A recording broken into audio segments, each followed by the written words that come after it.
And then, of course, in back end of 79, 80, a few of us got together and discussed the local economic situation then, because we were worried that all the textile mills were closing down, and a lot of young people were becoming unemployed, and all those who used to work in mills as well, they didn't have any other expertise or experience.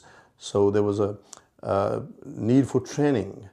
And it was myself, Noor Hussain, late Noor Hussain, who died a few years ago. He was a good friend of mine, Piran Noor Hussain, Zulfikar's uncle. Okay. Him and Shabir Hussain, who still lives in Rochdale. We three, and then of course we got other people with us as well. A group of us got together and started discussing. First of all, it was an advice center. We used to hire Waterworth Community Center a couple of hours a week to give advice. And we used to run sports facilities in Broadwater Youth Club on Smith Street, which is no more there now, for young people. And then we kept all the records. I remember when Muhammad Habibullah, who used to be a community worker in Rochdale, and his job was to promote voluntary organizations. And it was a very, I think, good coincidence that we had his help as well. He was an amazing guy as well, who helped us a lot. And we kept all these records, what we were doing, and then we put it all together as a report to the Manpower Service Commission. And our organization was called Kashmir Youth Association. At that time we formed that. And the Manpower Service Commission, I think it was 1980 when they first gave us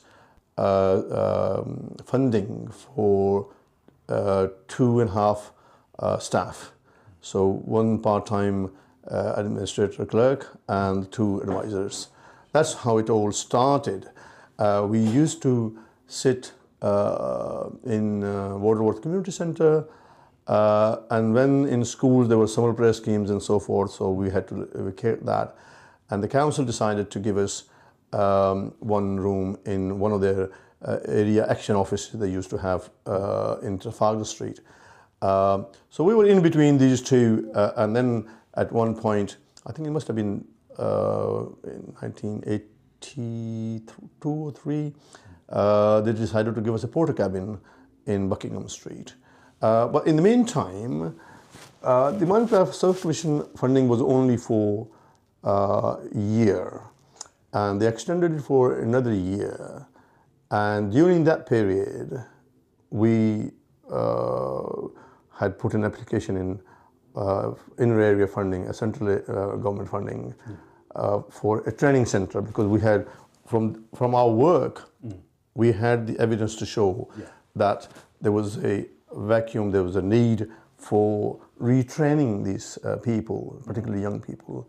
And we've we put the Kashmir Youth Project proposal together, and we received, and I remember very clearly, the first amount of money that we received from inner areas. I used to be the secretary of the organization at the time. It was £149,000 that we received in those days. I think it must have been 1981 or 2 or something like that. Oh, money. Yes. And we looked around for a location, and we looked at a few locations. And as we were looking at different locations, we found this industrial place for sale on Himalayan. It was a spring factory or something or the other. So we bought that. Borough Council bought it on our behalf, and it was let out to us on a peppercorn rent.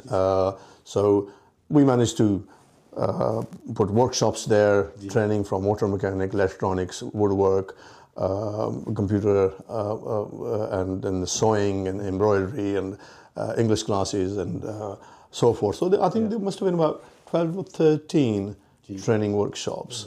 But the project was opened by then the Minister for Communities and Employment, who was a member of Parliament from one of the boroughs in Lancashire. His name was Sir David Trippier. I remember that very clearly. He came to open the building, and we were very successful. I mean, it was all, I have to say, it was all external funding.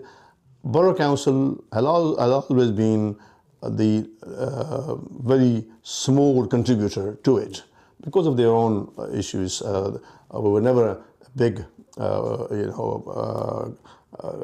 receivers of local funding, but we managed to get funding from various places, including the European Social Fund and so forth. And again, in 1989, we had a royal visit when the President King Charles, then he was the Prince Charles, the Prince of Wales, he came to visit us as well. So these are the achievements I can say we made throughout those periods.